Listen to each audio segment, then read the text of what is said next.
Hi everyone, and welcome back to another video. Today we'll be pulling and also building Nefer's weapon, so I hope you guys all enjoy this one.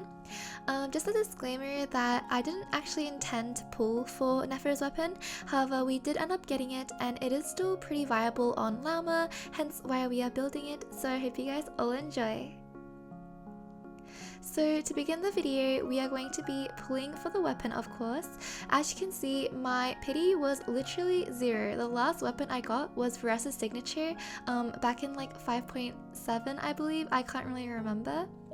I did have the fate charted towards Furina's weapon, but keep in mind I was at 0 pity, so I did not expect getting a 5-star. So when we did get the 5-star, I was literally in so much shock. As you can see, I have paused a little bit here, but I decided that if I won, I was gonna put it on my Furina, but if I lost, then I wouldn't make a video. However, we actually lost to Nefer's weapon, which I'm pretty happy with. As I have said, we are going to be using this weapon on my Lauma. It is a very good weapon for her and pretty viable because it is a crit damage main stat and also has Lunar Bloom reaction related substats, and also the weapon gives you 8% crit rate, which is an insane amount of crit rate and crit damage, so the value of this weapon, the crit value I mean, is pretty high. And since I don't really have any other catalyst users that I really want to give it to aside Risley, but he's a little bit benched at the moment, I decided that Lauma would be the best holder of this weapon. As you can see, I have some materials I did not pre-farm because like I said, I did not intend to get it, but we did manage to get it to level 60 out of 60 before we ran out of materials. Thankfully, Genshin is super nice recently and lets us have the entire domain for an available limited time, so that means we can farm the domain even though it's not the day that it usually comes out on. This domain is in Sumeru, and to be honest, I haven't really leveled up that many Sumeru weapons, hence I haven't really been in this domain before. But we are going to start by using my Varessa Overload team to try the domain out first off, because this is actually my best team on my account, my premium team you can say, and I usually use this team in whatever domain I have, no matter if it like fits the little buff bonus that they give you. I am so happy that I got this weapon. To be honest, getting Nefer's weapon, I wouldn't be too upset if I had lost, and I had lost. So yeah, Furina's weapon was my initial choice. So the reason why I pulled, which some people might be like, why did you pull in the first place? Well, like I said, 0 pity first off, and I really wanted to try and get the new Nod Cry 4-star weapons. I'm pretty sure they are crit rate and crit damage as well, and I was like, I need more weapons. And also, you don't get that many 4-stars that are crit rate / damage, so I was like, this is my chance to, and it definitely gave me a crit damage weapon, so I'm super happy. My Furina is a little bit sad, but at the same time, I heard that out of C0 Furina, her signature is not that good on her actually, or like not the best it can be. So either way, I'm pretty happy that we got Nefer's weapon. Nefer? I don't know how to say her name, but it really did make me contemplate, should I get Nefer? Because not only do I have Lauma, which is Nefer's best support, but Nefer's signature as well. So I decided that, I mean, this would be like a perfect opportunity. But like I said, I am saving up for Columbina and I'm gonna hold my word and not pull for anyone in this patch or the following patches unless Columbina makes an appearance, which we aren't really sure about yet, but hopefully she does make an appearance. Okay, we are simply teleporting to Mondstadt and we are going to be leveling up the weapon by crafting the Ascension material. I do have it on my Lauma, so I can easily just filter it by character. I also happen to have enough Radiant exoskeletons, which I didn't think I would, but I guess all the exploration in Nod Cry paid off because I actually didn't have to pre-farm any of those, like, they're not bosses, what are they? Like enemy materials, I suppose? It was only the domain that I really had to farm, and also the fungal spores, I think they're called. I also had a bunch of them pre-farmed back when I was building my Nahida, so we also didn't have to pre-farm for those as well. So now it is level 80 out of 80, which is pretty good in a single day. We just have to keep farming the domain for the ascension material. Luckily, I still had some resin left over, and I also did end up using one transient and one fragile. You'll see that later on, but I decided to swap my team. I wanted to play the Risley Freeze team because it had Kazuha, and I was really struggling to group up all the enemies. I also mentioned before that I could technically put this weapon on Risley, but my Risley has been benched for literally forever and I haven't used him ever since I got Varessa, so I decided that even though it would do Risley justice and definitely make his build a lot better, I decided since I use lauma more anyways, I think I get more value out of that. Because really, what is the point of sticking a really good weapon on a character you don't really use that much?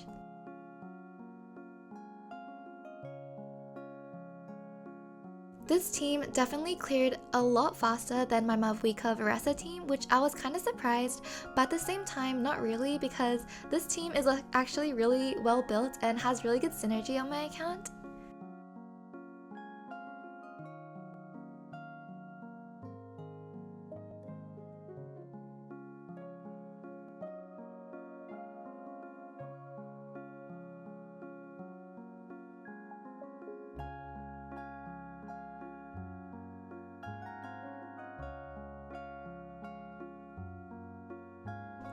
I hope that those of you that pulled for Nefer or for Farina successfully won your 50/50s or used your guarantees. They are both such amazing characters with amazing designs, so I hope you guys got who you guys wanted, and if you didn't, then I'm so sorry, better luck next time, but therefore now you're guaranteed, so you can use it on upcoming really exciting characters, such as Jiren or Varka, or Columbina. I feel like I'm spreading Columbina propaganda when it's not even confirmed, but I love Columbina and you guys should too.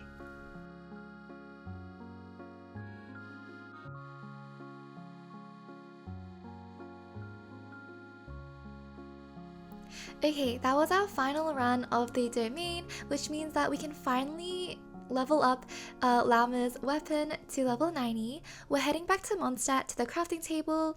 Everyone has a preferred crafting table, and I really like the Mondstadt one because it's literally right in front of the waypoint, so it's like the most efficient. As you can see, I'm also swapping back to my Lauma team, which means that we can test her out after we ascend her weapon.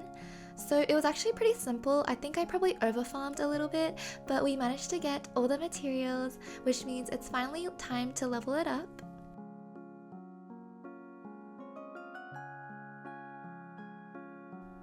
I still can't believe that this weapon gives you 88% crit damage and 8% crit rate, plus another like 50% I think from the little passive with the Luna Bloom damage. But I'll show you guys my stats as of this moment.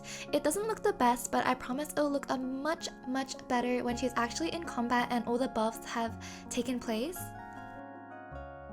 With her artifacts, they're all her old artifacts. However, I do need to tweak some around because now that she's using a crit damage weapon, she should probably have some more crit rate and elemental mastery. But at the moment, we don't really have that much to offer her, unfortunately. So we're gonna be pretty much keeping it similar, if not the same. Okay, now it is time for my favorite part, which is damage testing. This is just my Lauma Hyper Bloom team. I'm using Nahida, Singsho, Kuki, and also Lauma, of course.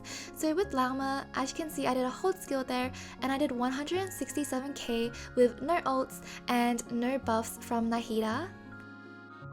And now this is with the team using their bursts. So as you can see, I'm using Nahida to apply Dendro. I'm gonna get Singsho's ult up. And we're gonna ult with Nahida, we're gonna ult with Singsho, and we're gonna ult with Lauma. And we did 229,999 damage, so 230k with the buffs. And this is with Kuki ult, I believe. Or maybe it was no ults. I think this was without ults actually. And I did 167k, which is pretty good still. Okay, and this was the final one with everyone's ult, I believe. Maybe not cookies. Actually, no, we did do cookies. We're gonna use lauma ult and hold skill. And we did 228k. So far, our highest has been 230k. I'm going to show you guys my stats as of this moment with all the buffs in place. She has 1.4k EM and her crit ratio is 70 to 213, which is kind of lacking some crit rate, but not that bad. Of course, we had to go and test out our damage on the Masanori, which is my favorite enemy to fight when I'm testing characters out. I'm going to be using everyone's ult, as you can see.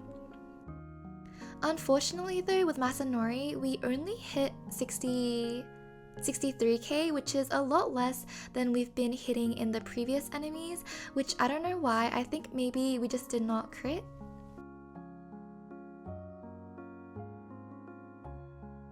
But honestly, it was a recurring problem. I was only hitting around 60k for some reason. So we swapped to a flower that had a bit more crit rate, and I'll show you guys the after effects of using a higher crit flower.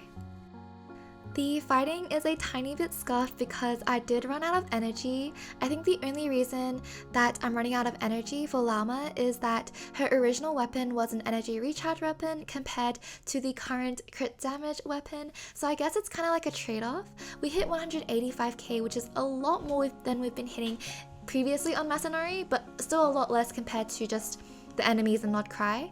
I really don't know why. I don't know the exact reason behind it.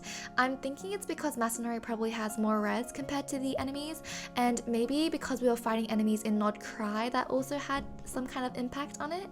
But we managed to hit another 168k on our second rotation. And that was all for today's video. I hope you guys all enjoyed, and thank you guys so much for watching. I'll see you guys in my next one. Bye!